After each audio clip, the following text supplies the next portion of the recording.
What if your depression wasn't random, but the hidden cost of a brain wired for constant chaos? I didn't leave the Daily Show because I couldn't handle success. I left because I wanted to survive.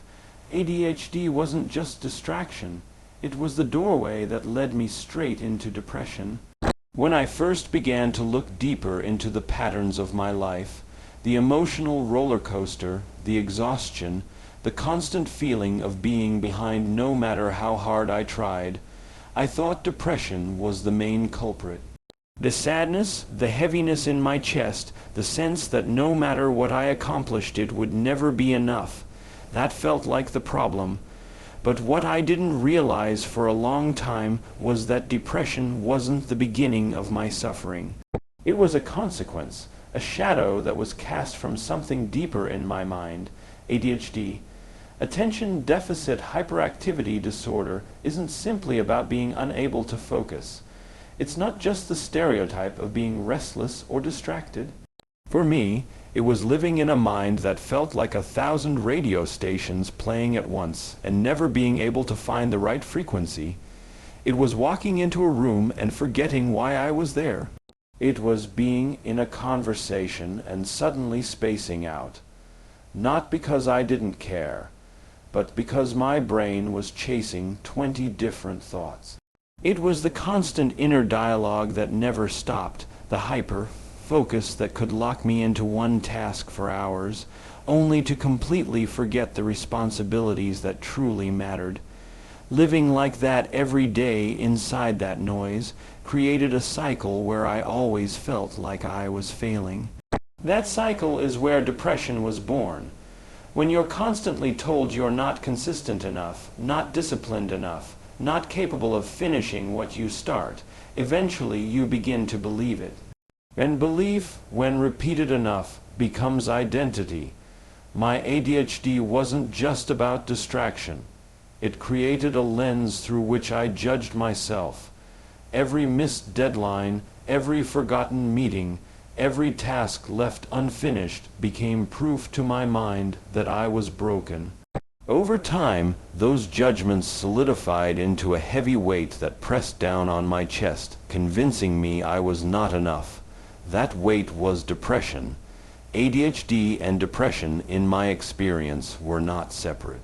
They were two sides of the same coin.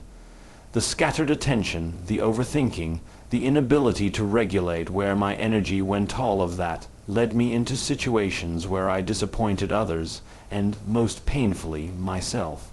Depression wasn't random chemical imbalance. It was the emotional residue of years of unmet expectations, years of living in a brain wired to move in 20 directions at once, but forced into a world that demanded straight lines. I used to think depression was an enemy attacking me from outside, but looking closer, I began to see it as the logical conclusion of an internal war. My ADHD brain craved stimulation, novelty, excitement. Yet the world demanded structure, deadlines, and order. The clash between those two realities created friction, and that friction generated shame. Shame then fed the depression, and the depression, in turn, made the ADHD symptoms worse.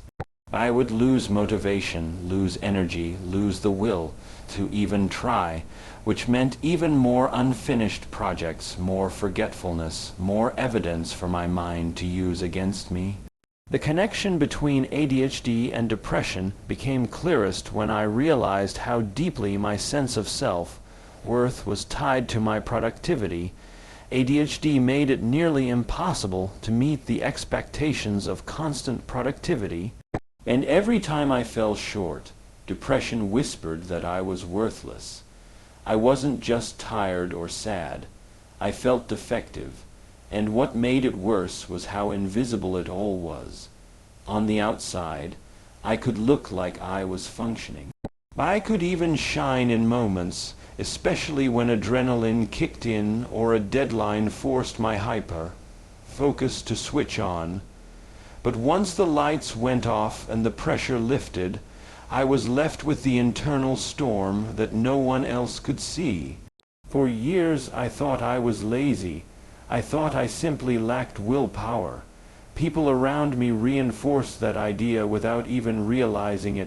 Just focus harder, stop procrastinating. You've got so much potential, why are you wasting it? What they couldn't see, and what I couldn't articulate, was that my brain wasn't wired the same way. What looked like laziness on the outside was actually exhaustion from managing chaos on the inside. And when your daily life feels like a series of failures, no matter how hard you try, depression is almost inevitable. I began to notice the subtle ways ADHD was feeding the depression. Every time I tried to organize my life, I would start strong, create elaborate systems, and then abandon them within days. That abandonment wasn't because I didn't care. It was because novelty wore off, and my brain shut down when faced with repetition. But the emotional cost of those failed attempts was enormous. Each collapse reinforced the belief that I was unreliable, incapable, fundamentally flawed. Those beliefs became the foundation of my depression. There's also the sensory aspect that many people don't talk about. With ADHD, my nervous system was constantly overstimulated. The smallest distractions pulled me out of focus, and the bombardment of sounds, screens, and conversations felt overwhelming. Living in that state of overstimulation made my body feel like it was always in fight or flight mode. Over time, that stress response drained me. My body could no longer sustain it, and the crash was depression.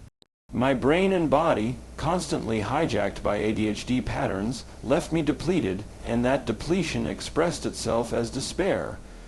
When I reflect on it now, I can see that depression wasn't an isolated diagnosis. It was the inevitable downstream effect of living in a brain wired for ADHD without understanding what that wiring meant. It was the byproduct of years of self-criticism, misunderstanding, and unmet expectations. It was the emotional scar tissue left behind by battles no one else could see but me. And until I recognized the link, until I could step back and understand that my depression was born from the cycles of ADHD, I remained trapped in a narrative that told me I was broken, when in truth I was just misaligned with the way my brain naturally functioned. When I look back at my time working on The Daily Show, most people would assume it was the pinnacle of success. On the surface, it looked like I had everything: recognition, influence, and the chance to be part of something that millions of people tuned in to watch every single night. From the outside, it was a dream job, but what most people couldn't see was the silent storm happening beneath the surface. That stage, those lights, and the constant push for perfection were like gasoline poured onto the fire of my ADHD. And when that fire burned too hot, it consumed me, dragging me deeper into depression. The structure of The Daily Show was not designed for a brain like mine. Every day was built around deadlines that could not be moved. Segments had to be written, rewritten, refined, rehearsed, and then delivered with razor-sharp timing. Jokes had to land, satire had to hit the cultural pulse with precision, and everything needed to be broadcast ready by evening. That kind of pressure is intense for anyone, but for someone with ADHD it created a paradox. On one hand, the adrenaline of a looming deadline could activate my hyperfocus. I could lock in and produce with incredible speed, ideas firing off like sparks. But on the other hand, once the adrenaline faded, I was left with nothing but exhaustion, emptiness, and the creeping voice of inadequacy. The pressure cooker wasn't just about deadlines, it was about the culture of performance. In an environment like that, you are constantly measured by your output, your wit, your ability to contribute something sharper, funnier, and more insightful than yesterday. There is no pause button. You don't get to take a break because your brain feels scattered or your energy has flatlined. The machine keeps moving, and if you can't keep up, you begin to feel like you're dead weight. For me, every time I struggled to deliver, my ADHD made me interpret it as personal failure. not as the natural ebb and flow of a creative process. That self-criticism slowly hardened into the heaviness of depression. What made it even more difficult was the demand for consistency. Comedy, especially satire, relies on precision and timing. You can't be brilliant once in a while. You're expected to deliver brilliance every single day. But with ADHD, consistency is the hardest thing to maintain. Some days my brain was electric, alive with ideas, able to connect dots that others might miss. But other days, my thoughts were scattered like confetti in the wind, and no matter how hard I tried, I couldn't pull them together. Those off days were devastating because in that environment there's little room for being off. And each time I fell short, depression wrapped its grip tighter, whispering that I wasn't good enough for the role I had been given. The external validation that came with the job was like a double-edged sword. On good days, when I nailed a segment or contributed something meaningful, the applause, the laughter, the recognition felt incredible. It was a rush of dopamine, the very thing my ADHD brain was always chasing, but it never lasted. The moment the cameras turned off, the emptiness returned. I began to realize that I wasn't chasing fulfillment. I was chasing validation. And validation is fleeting. It evaporates the second the show ends, leaving you hungrier and emptier than before. That hunger, when never satisfied, becomes despair. The pace of the daily show also made it nearly impossible to care for myself in meaningful ways. Sleep was erratic, nutrition was secondary, and there was no space for stillness. For someone with ADHD, stillness is essential. It's the moment when the noise quiets and the mind can reset. But in that environment, stillness felt like a luxury I couldn't afford. I was always on, always preparing for the next segment, the next meeting, the next rewrite. Over time, my body became stuck in a constant state of fight or flight. That physiological stress fed directly into my depression, because a body that never rests cannot sustain emotional balance. The irony of it all was that my ADHD brain actually made me great at the job in some ways. I could think quickly, pivot in the moment, and see connections others might miss. The high-pressure environment could ignite my creativity like few other things could. But the very same wiring that gave me those flashes of brilliance also made me deeply vulnerable to burnout. The highs were exhilarating, but the crashes were devastating. And each crash left me a little more depleted, a little more convinced that I wasn't built for the life I was living. I also struggled with the invisibility of it all. On the outside, I looked like I was thriving. People saw the laughter, the sharp satire, the energy of live television. But they didn't see the sleepless nights, the self-loathing when I couldn't deliver, or the quiet breakdowns behind closed doors. That invisibility made the depression feel even heavier. How could I explain to anyone that what looked like success was actually crushing me? How could I admit that the very job people envied was the one that was pulling me deeper into despair? The daily show became a mirror for my internal struggles. Every deadline reflected the chaos of my ADHD. Every expectation amplified my inner critic. Every high was followed by a crash, and every crash dug the hole of depression deeper.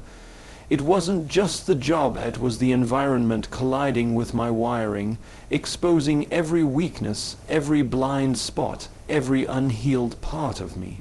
And while the world laughed at the jokes we delivered each night, I carried the weight of a private battle that no one else could see. There comes a point when the weight of carrying yourself in the same old way becomes unbearable, when the exhaustion of pretending to be fine collides with undeniable truth that something has to change. For me, that point didn't arrive with fireworks or a dramatic collapse. It was quieter, almost invisible from the outside, but inside it was like the tectonic plates of my life shifted. I began to see that what I had been calling my depression, and what I had been blaming myself for all these years, wasn't just weakness or failure. It was a reflection of the loops my brain had been running.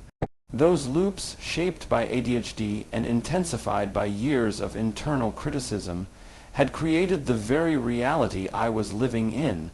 The awakening wasn't about suddenly feeling healed. It was about realizing that the lens through which I saw myself was distorted, and that if I could change the lens, maybe I could change everything. For most of my life, I believed emotions simply happened to me.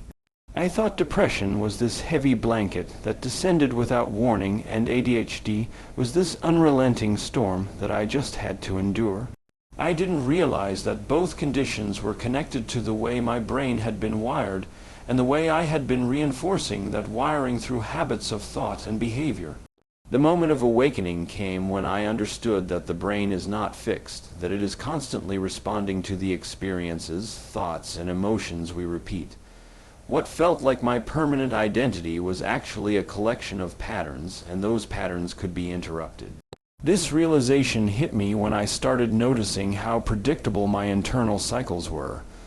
I would have a burst of creativity and energy, get praised, feel validated, and then as soon as that high faded, I would collapse into guilt and exhaustion. That collapse triggered the narrative that I was failing again, which made me depressed. And in that depressed state, my ADHD symptoms became more unmanageable, more distraction, more disorganization, more frustration. This cycle repeated over and over like clockwork. It wasn't random, it wasn't bad luck. It was a closed loop running in my nervous system, fueled by the same thoughts, the same emotions, and the same behaviors.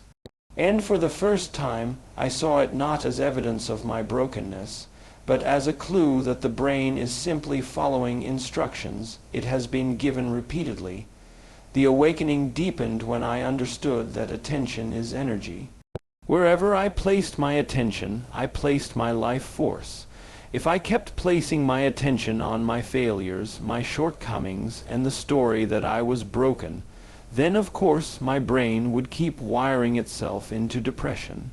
Every thought is like a signal that strengthens certain neural pathways, and because my attention was almost always consumed by self, criticism, shame, and anxiety, I was literally training my brain to keep producing the chemistry of despair.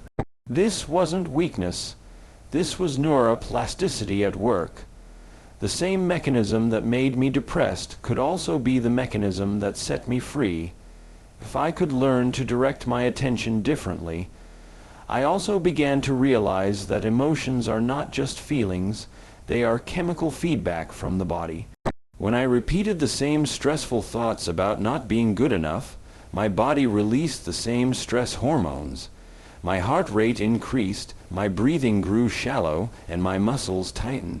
My body didn't know the difference between a real threat and the imagined threat of disappointing others or forgetting another deadline. Living in that stress state over and over created a baseline of depression because my body had become addicted to the chemistry of survival. This was the moment I realized I wasn't just fighting a psychological battle, I was living inside a physiological loop. My brain was firing the same patterns, my body was memorizing the same states, and together they were keeping me locked in an identity I didn't want. The most profound part of this awakening was seeing that I had been living as if my thoughts were facts. Every time I thought I'm not enough, I didn't question it, I accepted it as truth, but the brain doesn't know truth. It only knows repetition. The more often a thought is repeated, the more real it feels, the more it wires into the brain, and the more the body responds as if it's fact. In that realization, I saw that my depression wasn't proof that I was worthless. It was proof that I had rehearsed that story so many times my brain and body believed it absolutely. And if repetition had wired it in, then repetition could also wire in something new. It was not easy to sit with this insight. In fact, it was disorienting. Part of me wanted to hold on to the old narrative because, as painful as it was familiar. But another part of me, the part that was beginning to wake up, understood that I was standing at a threshold. I could keep repeating the same loops and live the rest of my life in the prison of my own wiring, or I could step into the unknown and begin to change. The unknown was terrifying because I didn't have proof yet that I could live differently. But in that moment, I realized that proof doesn't come first. Choice does. You choose to redirect your attention, you choose to change your state, and eventually the brain and body catch up. The awakening didn't erase my depression or my ADHD overnight, but it gave me something far more powerful than relief. It gave me responsibility. It showed me that I wasn't a victim of a broken brain. I was the product of unconscious repetition. And the very same brain that had been wiring me into despair could, if I chose differently, wire me into freedom. Walking away from the daily show was one of the hardest decisions of my life. Not because I didn't know I needed to leave, but because everything in the world around me told me I should stay. Success was measured by the lights, the applause, the recognition, and the paycheck. From the outside, leaving looked irrational, even reckless. People would ask, why would you walk away from something people spend their entire careers chasing? But the truth is that staying would have meant abandoning myself. And for the first time, I began to understand that no amount of external validation could heal what was broken inside. If I wanted freedom, if I wanted to find out who I truly was beyond the performance, I had to choose healing over fame. For years, I had been living in survival mode. Every day on the show was about keeping up with deadlines, keeping up with expectations, keeping up with the image of someone who was thriving, but internally I was collapsing. Survival mode doesn't leave room for healing. It keeps the body in a constant state of stress, flooding it with adrenaline and cortisol, teaching the nervous system to always be on guard. That worked on camera, it worked in the writer's room, it worked for producing jokes at lightning speed, but it didn't work for my soul. The longer I stayed in that state, the further I drifted from myself. Choosing to walk away wasn't about rejecting success. It was about finally recognizing that survival is not the same as living. Fame itself was a trap I hadn't anticipated. When you're in the spotlight, the applause feels like oxygen. Every laugh, every positive headline, every compliment feeds your ego and convinces you that you're on the right path. But like any drug, the effect wears off quickly. The silence after the cameras stop rolling can feel suffocating. I began to notice how dependent I had become on those external highs to carry me through my internal lows. The more I relied on validation to prop me up, the more powerless I felt when it wasn't there. It became clear that if I didn't step away, I would spend my life addicted to an illusion, chasing approval but never finding peace. Healing required me to confront the very thing I had been running from: stillness. In the noise of the show, the deadlines, and the constant movement, I didn't have to face my depression or my ADHD head on. I could bury myself in the work, in the performance, in the adrenaline of the next big moment. But in the quiet, there was no distraction. There was only me and the parts of myself I had tried to avoid. Choosing healing meant deliberately stepping into that silence, even though it terrified me. It meant looking at the patterns of thought that had ruled my life, noticing the emotional triggers that kept me stuck, and asking myself questions I had never dared to ask. Who am I without the applause? Who am I when no one is watching? It wasn't glamorous. Healing didn't look like meditation retreats or instant clarity.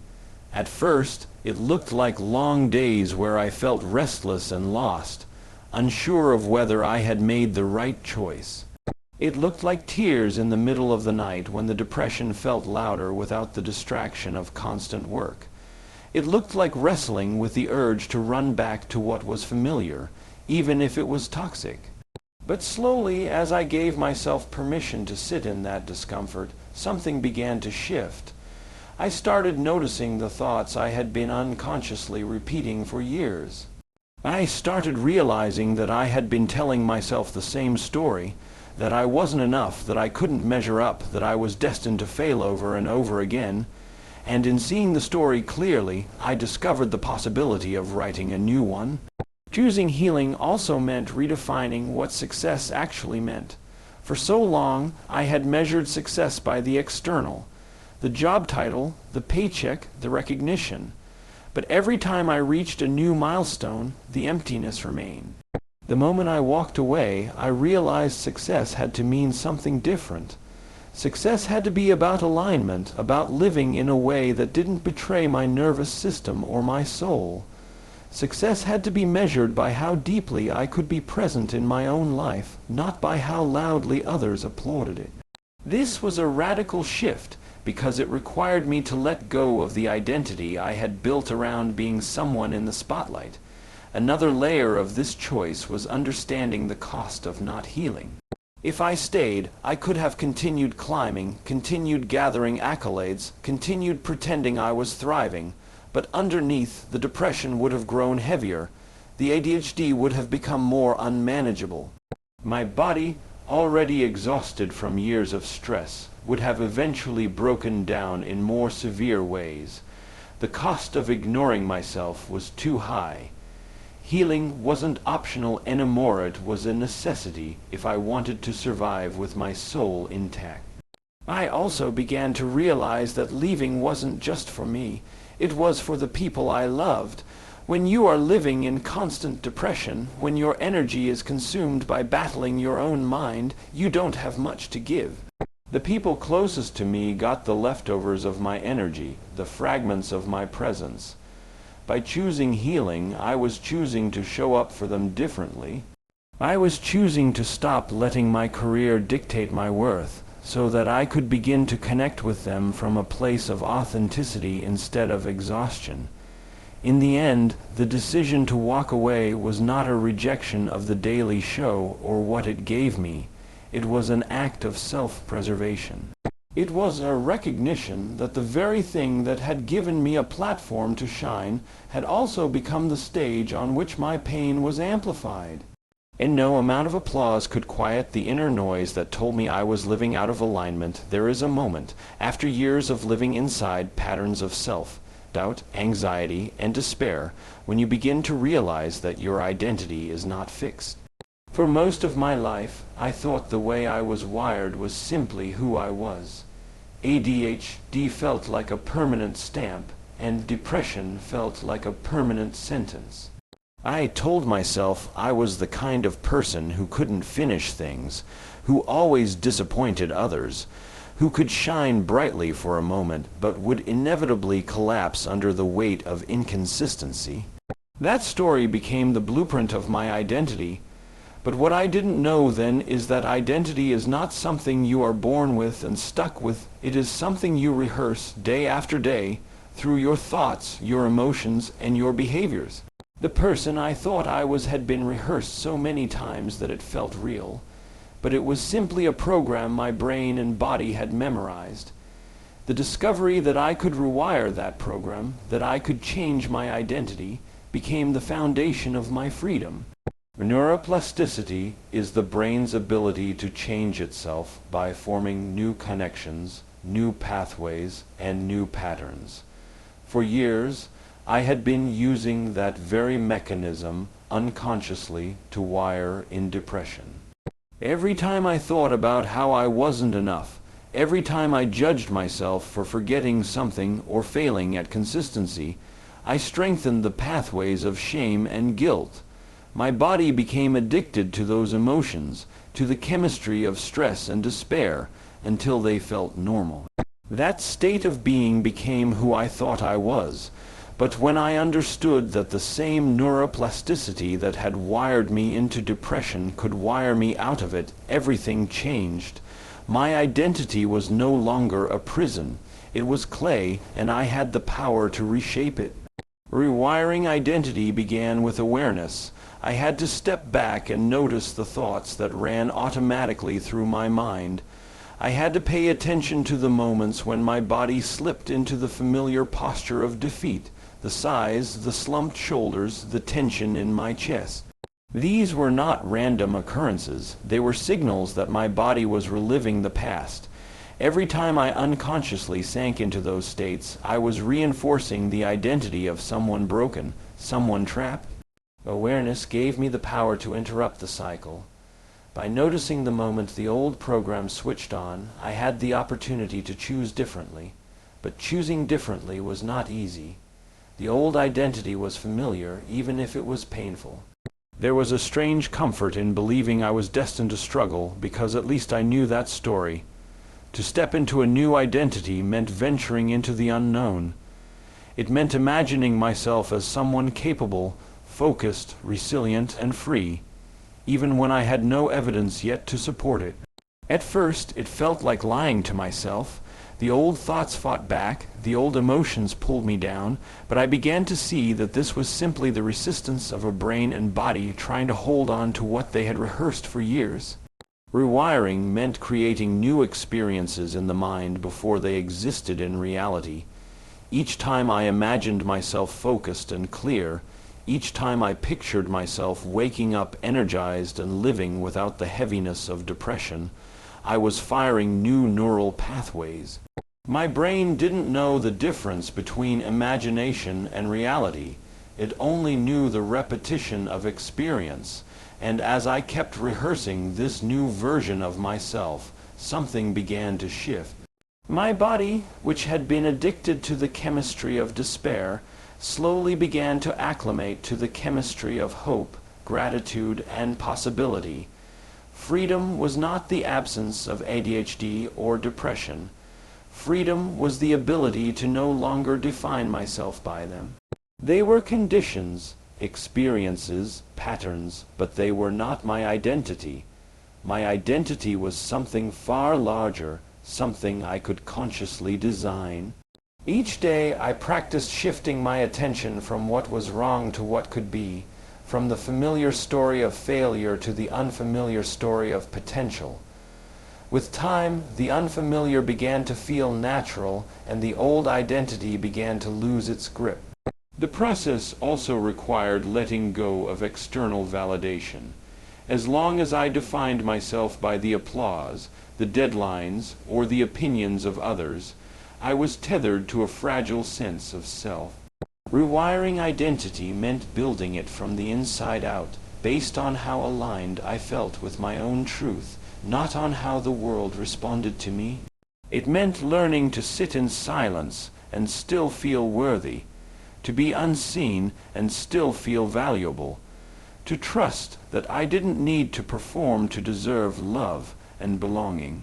That was perhaps the hardest shift of all, because it meant dismantling years of conditioning that told me worth must be earned through achievement. In the rewiring process, I began to notice how my body responded differently. When the old stress cycles tried to pull me back, I practiced slowing my breath, softening my posture, and choosing a different emotional state. At first, it felt mechanical, like forcing myself into unfamiliar territory. But over time, the body began to remember the new states. Gratitude no longer felt like a stretch, it began to feel natural. Calm was no longer foreign, it became home. With each repetition, the new identity gained strength and the old one weakened. Freedom emerged not as a destination, but as a daily practice. It was the practice of noticing when the old patterns tried to take over and choosing not to follow them. It was the practice of rehearsing the new self until it became second nature. It was the practice of embracing the unknown with trust instead of fear. And slowly, as the brain rewired and the body followed, I experienced the profound realization that the person I thought I was had never been permanent. I had been the author of my suffering through unconscious repetition, and now I was becoming the author of my freedom through conscious creation. Looking back, I can see how every piece of this journey was connected. The depression I carried for so many years wasn't random. It was the natural outcome of living with ADHD in a world that demanded I be someone else. The pressure of the daily show magnified those patterns, pushing me deeper into survival mode, until the weight of it all forced me to stop and face the truth. That truth was painful, but it was also liberating. I was not broken, I was simply caught in loops my brain and body had rehearsed for years. The awakening came when I realized that identity is not fixed. The thoughts I repeated, the emotions I recycled, the stories I told myself, those were the ingredients of the self I thought was permanent. And yet, through awareness, choice, and repetition of new states of being, I began to see that I could rewire my mind. I could step out of the old patterns and into a new identity that wasn't defined by depression, ADHD, or external validation. Walking away from fame was the ultimate act of reclaiming myself. It wasn't a rejection of opportunity. It was an embrace of authenticity. By choosing healing over applause, stillness over noise, and freedom over survival, I began to understand what it means to live rather than perform. The real victory was not leaving the show, not even overcoming depression. It was discovering that I could create a new self, one built on alignment, presence, and choice. And in that discovery, I found something far greater than success. I found freedom,